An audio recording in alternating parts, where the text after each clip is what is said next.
अच्छा जी, कराची अब्बासी शहीद अस्पताल में एक एनजीओ चल रही है 95 से, जिसका नाम है होप्स, और ये स्टूडेंट्स जो हैं वो चला रहे हैं। ये सबसे बेहतरीन बात मुझे लगी है, जज्बा होना चाहिए। पता है आपका अरसल अहमद जो हैं मेरे साथ मौजूद हैं, ट्रेजरर हैं होप्स के, और तबीना खान जो कि जनरल सेक्रेटरी हैं। इनसे मिलते हैं और होप्स के बारे में मज़ीद जानते हैं। अस्सलाम वालेकुम। वालेकुम सलाम।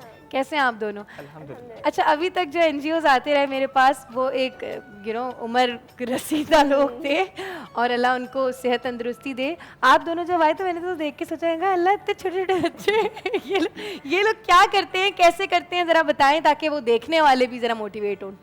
अच्छा, ये सवाल हमेशा हमसे होता है कि आप लोग इतने यंग हैं और एक ऑर्गेनाइजेशन आपकी चल रही है, और अल्हम्दुलिल्लाह से जितने भी सर्टिफाइड इदारे हैं उन सब ने मैं सर्टिफाइड किया हुआ है कि आपके एनजीओज़ का ऑडिट वगैरह सब क्लियर है।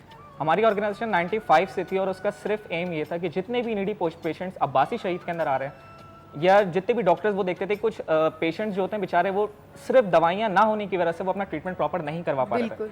तो उस टाइम उनका ये एम था कि 95 में उन्होंने एक ड्रग बैंक से आगाज़ करते हैं जिसको हम कहते हैं रूम 41। वो रूम 41 का मेन टारगेट ये है कि फ्री ऑफ कॉस्ट जितनी भी मेडिसिन हैं वो हमने पेशेंट्स को, जो नीडी पेशेंट्स हैं उनको प्रोवाइड करनी है। जो ज़कात के मुस्तहिक हैं उनको ज़कात के थ्रू ड्रग्स प्रोवाइड किए जाए, जिनको डोनेशन है उनको डोनेशन के थ्रू प्रोवाइड किया जाए। उसके अलावा हमारे पास जो सफ़ेद पोश जो तबका है, अफराद जो कि ज़कात या खैरात लेते हुए कतराता है, उसके लिए फिर ये नीड पड़ी। तो हमने फिर फार्मेसीज, ऐसी फार्मेसी जो कि डिस्काउंटेड रेट में ड्रग्स, दवाइयाँ वगैरह प्रोवाइड करती हैं। फिर हमने उसके बाद डायग्नोस्टिक फैसिलिटी दी। यकीन करें कहीं पर भी बहुत ही मुश्किल है कि जहाँ पे सीबीसी इतना सस्ता हो जितना होप्स के डायग्नोस्टिक में होता है। सिर्फ 100 रुपीज़ में वो सीबीसी का टेस्ट हो जाता है। तो ये अब्बासी के पेशेंट्स के लिए काफ़ी एक इंपॉर्टेंट फैसिलिटीज़ हैं जो हम प्रोवाइड कर रहे हैं वहाँ पे, जो कि सिर्फ और सिर्फ हमारे एलुमनाई मेंबर्स, केएमडीसी के स्टूडेंट्स और जितने लोग इस चीज़ को जानते हैं और इस चीज़ में कार खैर में रोल प्ले करते हैं, उनकी वजह से चल रहा है। और हम इसीलिए चाहते हैं कि लोग हमें और से और सपोर्ट करें।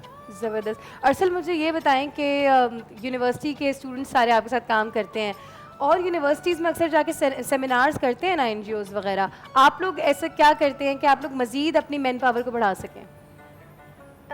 इसके लिए हम लोगों की कुछ एक्सटेंशंस हैं होप्स की अलग अलग, जिसमें हमारा एक एम्बेसडर प्रोग्राम आ जाता है। तो उस एम्बेसडर प्रोग्राम में यही है कि हमने अलग अलग यूनिवर्सिटीज़ से अपने एम्बेसडर्स को चूज़ किया है, और उनका मकसद यही है कि होप्स को वो अपनी अपनी यूनिवर्सिटीज़ में फैलाएं, और सिर्फ एक चीज़ जो है वो केएमडीसी के हद तक ना रहे, दूसरी यूनिवर्सिटीज़ में भी जाए। और यूनिवर्सिटीज़ के अपार्ट अगर हम जाएँ अपनी और अपनी फार्मेसीज़ और ड्रग बैंक के अगर छोड़ के अगर जाएँ, तो इतने सालों से बहुत ऐसे वाक़यात हुए हैं, जैसे कोई नेचुरल क्लैमिटी अगर आ जाती है तो उसमें भी फ्लड कैंपेन्स वगैरह लगाई हैं होप्स ने, और time to time medical camps भी होप्स प्रोवाइड करते रहते हैं। हमारा एक हेल्थ एक्सपो भी होता है हर साल, कोविड की वजह से नहीं हो, वरना एक हेल्थ एक्सपो भी होता है जिसके अंदर हम हेल्थ अवेयरनेस भी देते हैं, और वो भी टोटल जो है स्टूडेंट ऑर्गेनाइज कर रहे होते हैं। और इसके अलावा भी जैसे कोविड के टाइम पे हम उस टाइम देख रहे होते हैं कि हमें किस किस चीज़ की नीड लग रही है। अगर उसी में कोई कोविड की ड्रग्स थी, दवाएं, तो हमने वो भी फ्री देने की कोशिश की। इसके अलावा राशन कैंपेन हमने वो भी स्टार्ट कर दी। तो हम टाइम टू टाइम देख रहे होते हैं कि उस टाइम पे किस चीज़ की नीड पड़ रही है, तो हम उसके लिए फिर अमाउंट जो है वो जमा करते हैं एलुमनाई मेंबर से। लोगों का एक तो नेकी है पाकिस्तान के अंदर एक चीज़ कि लोग बड़े दिल से दे रहे होते हैं, तो उन्हीं की वजह से ये एनजीओ चल रही है, और उन्हीं की वजह से भी अब्बासी के अंदर ही पेशेंट्स के हमारी अपनी दिली ख्वाहिश ये कि जितना हो सके हम दें अपनी तरफ से। बिल्कुल। अरसल, मुझे ये बताएं, जो लोग आपको देख रहे हैं वो किस किस तरह से डोनेट कर सकते हैं, क्योंकि आप ऑफ एयर मुझे बता रहे थे कि सिर्फ पैसों की मद में नहीं, हम इक्विपमेंट्स और ये सारी चीज़ों से भी देखें। अगर वो दवाइयाँ हमें डोनेट करना चाहें वो दवाइयाँ दें, क्योंकि हमारा जो मेन बेनिफिट है वो क्या, लोगों तक पहुँच जाए। अच्छा, इसके अलावा अगर वो बाय पेमेंट करना चाहें तो पेमेंट के लिए हमारी वेबसाइट मौजूद है, वहाँ पर भी कर सकते हैं। अब तो सब ऑनलाइन हो गया, अब तो सब ऑनलाइन है, तो वो ऑनलाइन के थ्रू भी कर सकते हैं। इसके अलावा हमारी डोनेशन ड्राइव भी चल रही होती है डिफरेंट सोसाइटीज़ में, तो अपने तरीके से वो जिस तरीके से चाहें डोनेट करना वो कर सकते हैं। हमारा सिर्फ है कि पेशेंट्स तक पहुँच जाए।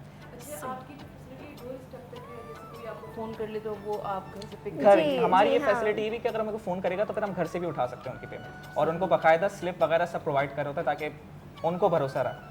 ये बच्चे कितने हमारे लिए काबिल तारीफ़ हैं, इसलिए कि इनके वालिदैन अलहदा चैरिटी करते होंगे, इनके घर वाले अलग करते होंगे, लेकिन क्योंकि ये अमली तौर पर उस ज़िंदगी में शामिल है और वहाँ पे लोगों के मसाइल देख रहे हैं, लिहाजा ये खुद आगे बढ़कर इन्होंने अपना हिस्सा डाला। बिल्कुल सही, बिल्कुल सही आपा कह रही हैं आप। और एक बात मुझे यहाँ पे याद आ रही है कि जवानी की जो इबादत है ना आपा, क्या वो सबसे अफजल है।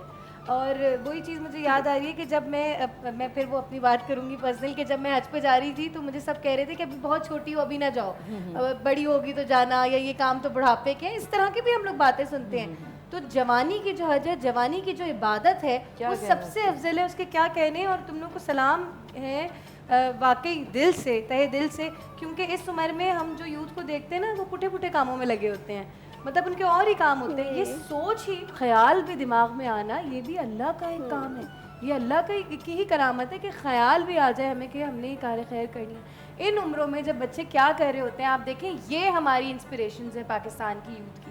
जो यूथ इस वक्त मुझे देख रही है, जो टीनेजर्स मुझे देख रहे हैं, यूनिवर्सिटी जाओ, पढ़ो, शाम को जो टाइम मिले ना उसमें अपनी आखिरत के लिए कुछ कर लो। और ये सिर्फ आपकी आखिरत नहीं होगी, आपके माँ बाप की भी आखिरत होगी, क्योंकि आप खुद बताएं कि बच्चे जो करते हैं उसका अजर माँ बाप को किस तरीके से मिलता है। माँ बाप को तो बहुत ज़्यादा अजर अज़ीम मिलता है। हुज़ूर नबी करीम सल्लल्लाहु अलैहि वसल्लम एक दफ़ा कब्रिस्तान से गुजर रहे थे।